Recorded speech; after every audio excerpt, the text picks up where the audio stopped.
Saudaraku yang kekasih dalam nama Yesus, Tuhan hadir di tengah-tengah kita dengan rohnya. Dengan kata lain, Roh Kudus ada di tengah-tengah kebaktian kita ini. Firman Tuhan berkata, di mana ada Roh Kudus, di mana ada Roh Tuhan, di situ ada kebebasan. Kamu akan mengenal kebenaran dan kebenaran itu akan membebaskan kamu. Itu Yohanes pasal 8 ayat 32. Apakah kebenaran itu? Kebenaran itu tidak lain daripada firman Tuhan yang hidup dan berkuasa. Itulah dia kebenaran.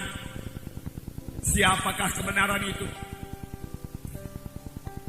Kebenaran itu adalah Tuhan Yesus sendiri. Karena Tuhan pernah berkata, akulah jalan dan kebenaran dan hidup. Seorang pun tidak sampai kepada Bapa kalau tidak melalui aku. Dialah kebenaran, Yesuslah kebenaran. Jadi sepanjang saudara mengenal Yesus dan bertemu dengan Yesus pada malam Natal ini, maka malam Natal ini juga merupakan kebebasan bagi saudara. Terutama kebebasan dari dosa yang memberatkan saudara, yang menutup hubungan saudara dengan Yesus. Karena firman Tuhan berkata, bukannya tanganku terlalu pendek untuk menolong engkau, bukannya telingaku terlalu berat untuk mendengarkan doamu, tetapi dosamu sudah serupa dengan dinding memisahkan aku dengan engkau. Tetapi pada malam ini saudara dengarkan firman Tuhan ini. Saudara kenal kebenaran itu membebaskan saudara daripada dosa dan memberikan hubungan yang baik antara saudara dengan Tuhan. Sehingga mulai malam ini, kalau sebelumnya saudara belum bisa berdoa bersekutu dengan Tuhan, sebagaimana beberapa kesaksian kita dengarkan tadi, walaupun dia orang Kristen, tetapi dia tidak mengalami persekutuan dengan Tuhan, tidak mengalami kuasa Tuhan dalam hidupnya, doanya melayang-layang. Malam ini saudaraku, berhentilah hal tersebut saudaraku, dan mulailah hidup baru, hidup yang bersekutu dengan Tuhan. Betapa indahnya bersekutu dengan Tuhan. Tiap kali saudara berdoa, Tuhan mendengarkan doa saudara dan Tuhan menjawab doa saudara. Inilah satu hal yang sangat indah. Amin saudara. Dan ini merupakan kehendak Tuhan. Untuk itulah sebenarnya Yesus datang, yaitu supaya dia dapat memberikan persekutuan antara saudara dengan Tuhan.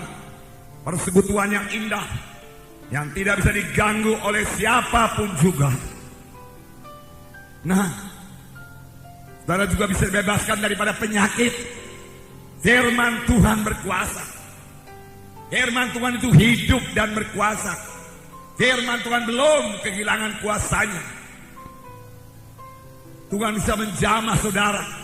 Firman Tuhan berkata bahwasanya firman yang ditabur tidak pernah kembali dengan kosong, tetapi Tuhan selalu meneguhkan firman yang ditabur dengan kuasa dan tanda ajaib. Dengan kuasa dan tanda ajaib.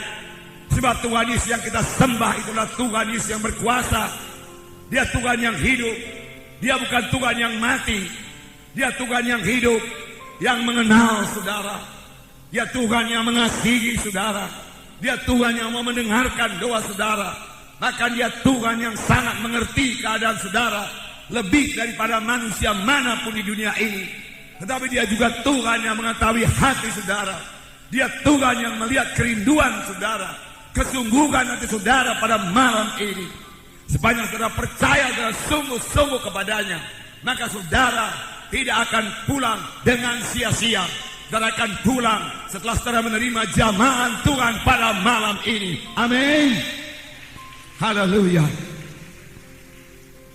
Saudara yang tergeletak saudaraku karena lemah dan sakit, kalau saudara masih bisa mendengarkan firman Tuhan ini, dengarkan firman Tuhan ini saudaraku, supaya iman saudara tumbuh. Karena firman Tuhan berkata, iman datang daripada berita firman Tuhan. Supaya saudara mendengarkan berita firman Tuhan yang hidup, maka iman saudara akan bertumbuh. Dan firman Tuhan berkata, sama sebagaimana imanmu jadi padamu. Kalau pada waktu saudara mendengarkan firman Tuhan ini, saudara sudah berkeyakinan sungguh-sungguh dalam hati saudara, inilah saatnya aku sembuh, inilah saatnya aku bebas daripada ikatan-ikatanku. Karena pada hari ini aku mendengarkan firman Tuhan yang hidup, Inilah saatnya aku menerima kuasa Tuhan. Inilah saatnya aku bebas. Inilah saatnya aku sembuh. Terima kasih Tuhan. Jangan lalu ya aku Tuhan pada malam Natal ini Tuhan. Berilah jamahanmu pada malam Natal ini. Aku butuh jamahanmu Tuhan untuk kesembuhanku. Maka saudara tidak akan kecewa pada malam Natal ini. Kuasa Tuhan akan dinyatakan dalam hidup saudara. Saudara kekasih dalam nama Tuhan Yesus. Sebab Yesus yang kita sembah itu, Yesus yang kita berseru kepadanya, mendengarkan doa kita dan menjawab doa kita. Dia Tuhan yang tidak berubah. Ya sekali lagi saya tekankan pada saudara, bukan sedang memperingati saja itu baik, saudaraku baik, pohon terang baik, saudaraku haleluya. Dekorasi semuanya baik, semua kita butuhkan. Saudara, kalau ada makanan minuman pun baik. Tetapi Natal bukan sampai di situ saja. Maka semuanya itu menjadi sia-sia. Kalau kita pulang dari tempat ini tanpa bertemu dengan Yesus. Sebab wujud Natal bukanlah pohon terang. Wujud Natal bukanlah kue-kue. Wujud Natal yaitu oknum pribadi Yesus sendiri yang sudah ada di tengah-tengah kita. Biarlah semua kita bertemu dengannya pada malam Natal ini. Amin.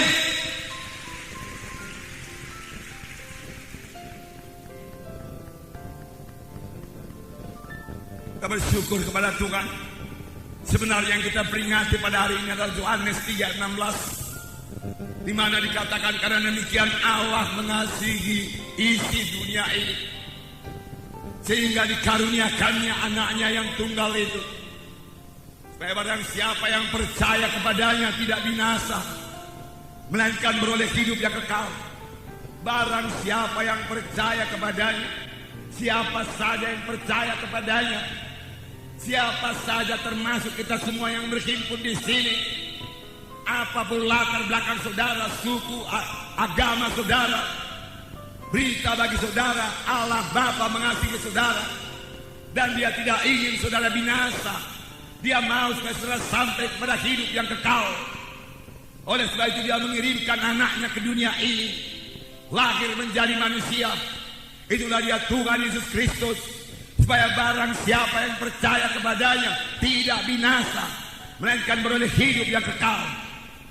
Tidak binasa melainkan beroleh hidup yang kekal. Jadi ada dua perkara. Ada manusia yang akan binasa, ada yang beroleh hidup yang kekal. Tetapi biarlah kita mengerti, pengertian binasa di sini bukanlah mati dan lenyap, tidak. Binasa maksudnya di sini hukuman yang kekal. Tidak 100 tahun, tidak 200 tahun, tidak 1000 tahun. Tidak ada tertulis dalam Alkitab sesudah manusia ini 1000 tahun dihukum dalam neraka, kemudian Tuhan murah menyucikannya lalu kembali ke sorga. Tidak ada. Sekali neraka tetap neraka selama-lamanya. Inilah yang disebut binasa. Saudara, bukanlah kebetulan terhadir pada tempat ini. Janganlah seorang pun masuk ke tempat kebinasaan tersebut, yaitu neraka yang kekal. Percaya atau tidak percaya, neraka ada. Sudah ada. Bahkan sudah banyak orang ke neraka. Jangan ditambahi lagi. Rebut jiwa-jiwa. Bawa dia ke surga. Tapi di samping neraka ada surga yang kekal. Surga selama-lamanya.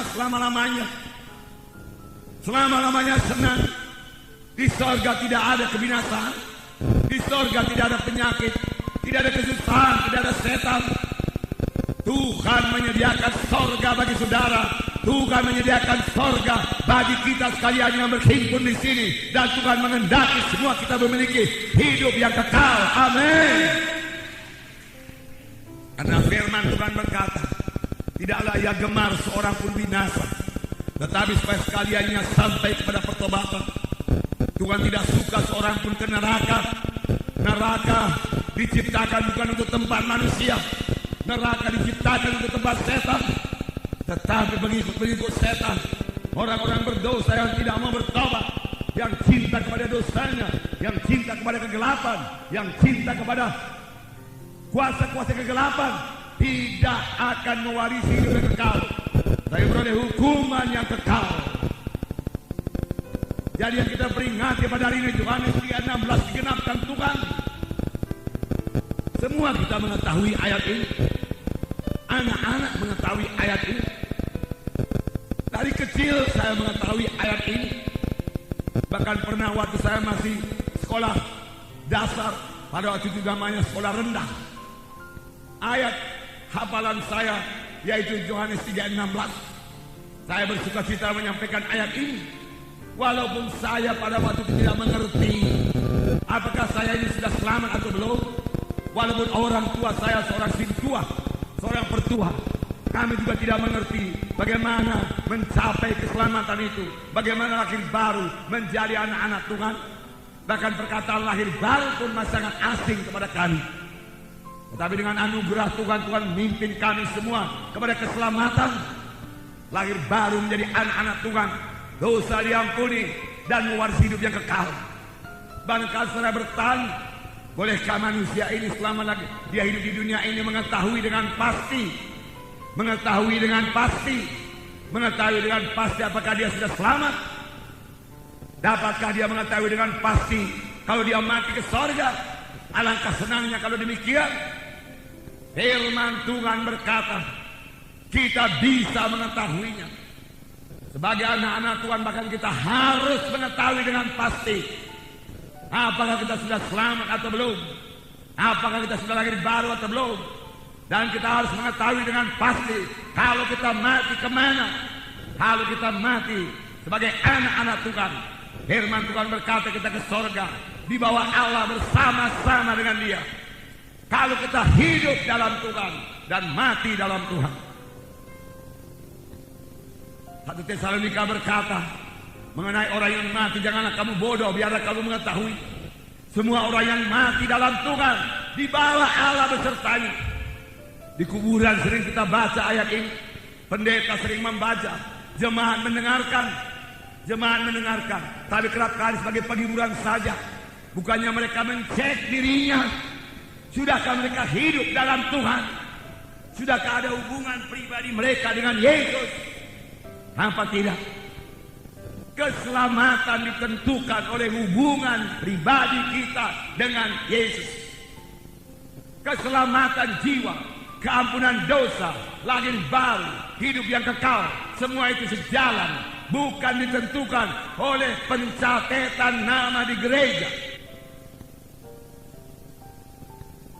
Seseorang boleh saja mencatatkan nama di 5 gereja, tapi kalau dia masih belum punya hubungan pribadi dengan Tuhan Yesus, dia tidak akan mewarisi hidup yang kekal. Firman Tuhan berkata dalam 1 Yohanes pasal 5 ayat 11 dan 12, dikatakan, dan inilah kesaksian itu, Allah telah mengaruniakan hidup yang kekal kepada kita, dan hidup itu ada di dalam Anaknya. Barang siapa memiliki anak, ia memiliki hidup. Barang siapa tidak memiliki anak itu, ia tidak memiliki hidup. Semuanya yang dituliskan kepadamu supaya kamu yang percaya kepada nama anak Allah itu tahu ataupun mengetahui bahwa kamu memiliki hidup yang kekal. Di sini dikatakan, inilah kesaksian itu, Allah telah mengaruniakan hidup yang kekal kepada manusia ini. Tetapi siapakah yang selamat? Siapakah yang menerima karunia itu? Di sini dikatakan, barang siapa memiliki anak.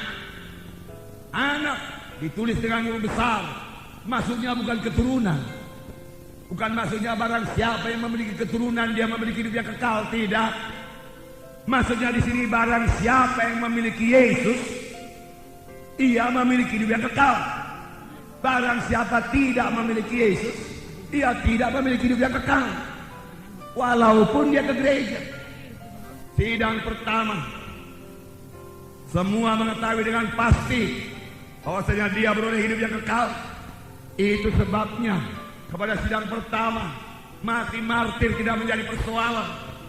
Dia tahu kalau dia mati martir, itulah dia berjumpa dengan Tuhan dan Juru Selamat.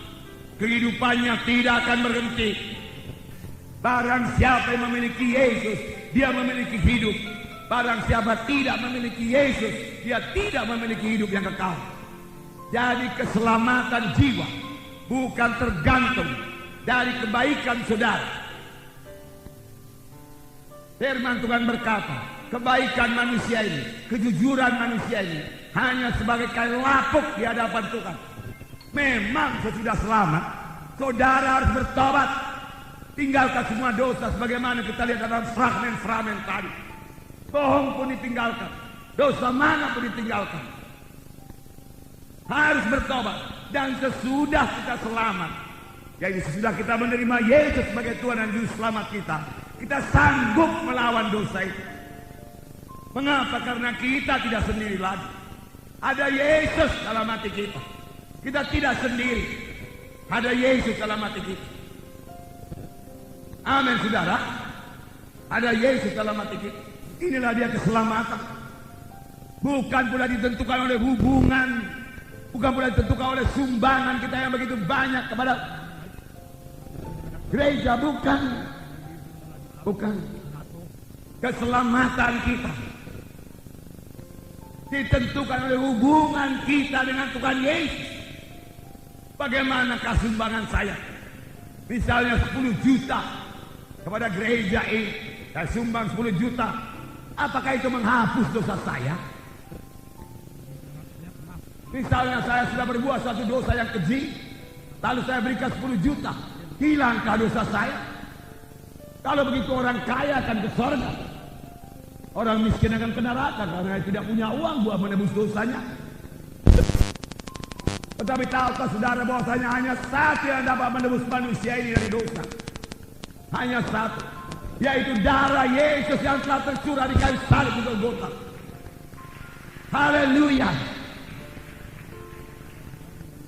Kamu ditebus dari cara hidupmu yang sia-sia, bukan dengan emas dan perak. Itu buku 1 Petrus pasal 1 ayat 18-19. Kamu telah ditebus dari cara hidup yang sia-sia, bukan dengan emas dan bukan dengan perak, tetapi kamu ditebus dengan darah yang mahal, darah yang suci, darah yang tidak bercacat celah, yaitu darah Kristus. Amin. Yang sebagai darah anak domba tidak bercacat celah. Hanya darah Yesus yang tidak bercacat celah. Seluruh darah manusia di dunia ini sudah bercacat celah, karena semua manusia telah berdosa dan telah kehilangan kemuliaan Allah. Itu sebabnya hanya Yesus satu-satunya jalan ke sorga. Tuhan sendiri berkata, akulah jalan, akulah kebenaran, akulah hidup. Seorang pun tidak sampai kepada Bapa kalau tidak melalui aku. Tidak sampai ke sorga kalau tidak melalui Yesus. Tuhan bukan penunjuk jalan. Dialah jalan itu. Milikilah jalan itu. Milikilah Yesus. Bahkan kepada saudara yang sakit saya katakan pada malam ini, saudaraku, yang terpenting, yang paling penting bagi saudara bukan kesembuhan tubuh. Memang Tuhan menyembuhkan tubuh. Bahkan Tuhan tidak pernah menolak orang sakit yang berseru kepadanya. Jika saudara Daud, tolong saya. Dia selalu mendengar seru dari anak-anaknya yang memanggil namanya. Dia akan menjawab. Dan lihat dalam Alkitab, Bartimeus berseru kepada Tuhan, Yesus anak Daud, tolong saya. Yesus anak Daud, tolong saya. Orang-orang menyuruhnya diam-diam. Peminta sedekah buta diam. Bukannya dia diam, tambah kuat dia berseru, Yesus tolong saya. Yesus berhenti. Yesus berhenti dan berkata, panggil dia datang kemari. Bartimeus dipanggil. Apa diperbuat Bartimeus? Bartimeus menanggalkan jubahnya. Dia lari kepada Yesus. Dia mau cepat-cepat bertemu dengan Yesus.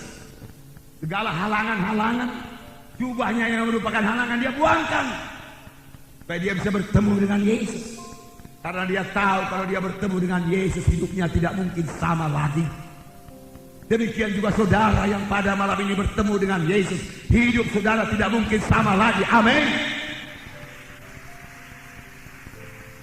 Bertemulah dengan Yesus pada malam ini. Jangan lewatkan kesempatan ini. Setan sangat gembira kalau pada waktu hari Natal jiwa-jiwa tidak bertemu dengan Yesus. Setan bersuka cita pada hari Natal kalau jiwa-jiwa hanya selamat hari Natal, disuguhi kue yang lezat-lezat. Firman Tuhan juga berkata, berserulah olehmu kepadaku, maka aku akan menjawab engkau. Mengapa terikat? Mengapa bisu? Hai orang yang bernama Kristen, mengapa berat sekali berseru, oh Yesus, tolong saya. Apakah saudara pikir Yesus akan tinggal diam? Kalau seorang anak mohon pertolongan bapaknya, Bapak, saya tenggelam dalam sumur, tolong. Bapak dunia akan lari, mengambil tali atau apa saja, lempar ke bawah. Kalau nggak ada tali, terjun bapak itu dalam sumur, menolong anaknya. Apakah Yesus tinggal diam? Kalau kita berseru, Tuhan Yesus, penyakit ini menggigit saya, kanker ini mau membunuh saya, Tuhan Yesus, tolong saya. Saya bertobat Tuhan, saya ikut Kau sepanjang hidup saya. Sama seperti kesaksian pelaut tadi, Bapak Purba kalau saya tidak salah. Dia katakan, sembuhkan aku Tuhan, aku ikut Engkau sepanjang hidupku. Maka dia meninggalkan pekerjaannya. Dan betul, dan dia bisa juga berdoa, Tuhan berikan aku pekerjaan yang lain Tuhan, supaya aku tetap di Medan dan boleh kebaktian di Gereja Kemenangan Iman Indonesia. Buka jalanmu Tuhan. Kedua yang patut diberikan pada Tuhan, dia memberikan prioritas yang pertama kepada Tuhan, bukan pada pekerjaannya. Banyak orang berikan prioritas pada pekerjaannya. Berseru. Itu yang saya katakan tadi kepada saudara yang sakit. Dengarkan firman Tuhan ini supaya saudara bisa berseru kepada Tuhan. Bukankah saudara butuh pertolongan? Tapi sekali lagi saya ulangi, yang terpenting bukan kesembuhan tubuh, yang terpenting keselamatan jiwa, keampunan dosa saudara, yang juga hanya terdapat di dalam Yesus. Itu yang terpenting, saudara, itu yang terpenting. Keampunan dosa. Firman Tuhan berkata, apakah untungnya kepada seorang dia berada dalam dunia yang tadi kehilangan jiwanya? Cari dahulu kerajaan Allah dan kebenarannya, maka sekaliannya akan ditambahkan padamu. Kamu akan mengenal kebenaran dan kebenaran itu akan membebaskan kamu. Amin. Amin. Yesus membebas. Yesus membebas. Jadilah hari Natal ini, saudaraku, perubahan ajaib bagi saudara. Karena saya mau mengatakan pada saudara, Yesus mati. Yesus mencurahkan darahnya. Bukan untuk membangun orang Kristen yang pergi ke dukun. Bukan untuk membangun orang Kristen yang terikat ganja narkotika. Bukan untuk membangun orang Kristen yang lemah-lemah. Yesus mencurahkan darahnya bukan untuk membangun gereja yang lemah, gereja yang kompromi dengan dosa. Bukan. Tapi Yesus mencurahkan darahnya untuk membangun satu sidang Tuhan yang kuat, yang mempermuliakan Tuhan, yang mengalahkan dunia ini. Amin. Yang mengalahkan dosa, yang mengalahkan setan. Itulah maksud Tuhan dari mulai. Waktu Tuhan menjadikan manusia, apakah Tuhan berkata, baiklah kita menjadikan manusia menurut rupa dan teladan kita. Jadi manusia diciptakan mulia menurut gambar Tuhan. Mengapa sekarang hilang kemuliaan itu? Karena dosa. Sebenarnya manusia diciptakan Tuhan tidak bisa disentuh oleh penyakit manapun juga. Tetapi karena dia jatuh kepada dosa, kehilangan kemuliaan Allah, penyakit datang menyentuh dia, mengikat dia, membunuh dia. Karena dia telah kehilangan kemuliaan Allah. Dan Tuhan berfirman pada waktu itu, kita ciptakan manusia supaya mereka berkuasa di bumi, berkuasa atas burung-burung di udara, berkuasa atas ikan-ikan di laut. Pokoknya Tuhan menciptakan manusia ini supaya dia menguasai bumi ini. Bukan dikalahkan oleh dunia ini, bukan dikalahkan oleh setan, bukan dikalahkan oleh dosa. Amin.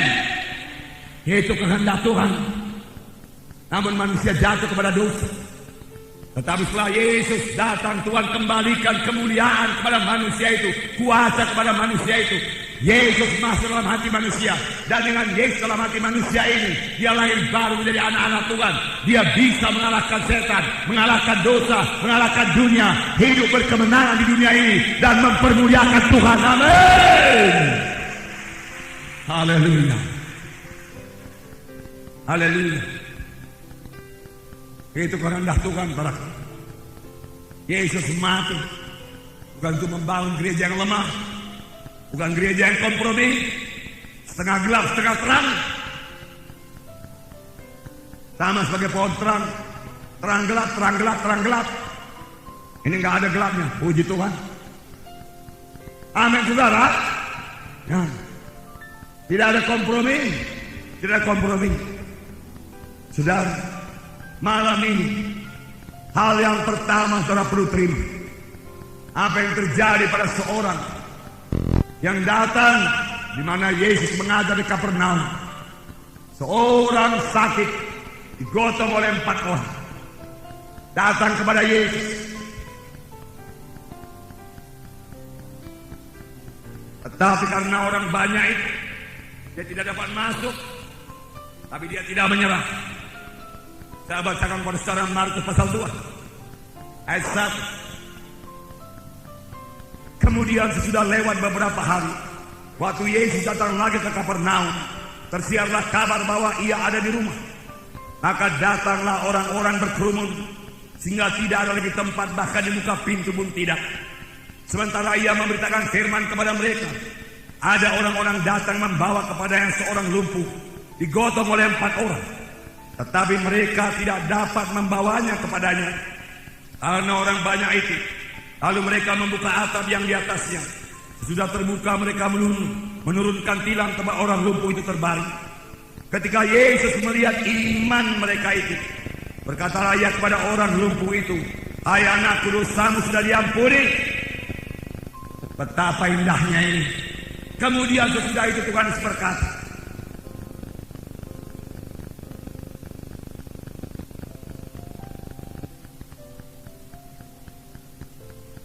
manakah lebih mudah mengatakan kepada orang lumpuh ini, dosamu sudah diampuni, atau mengatakan bangunlah, angkatlah tempat tidurmu dan berjalan.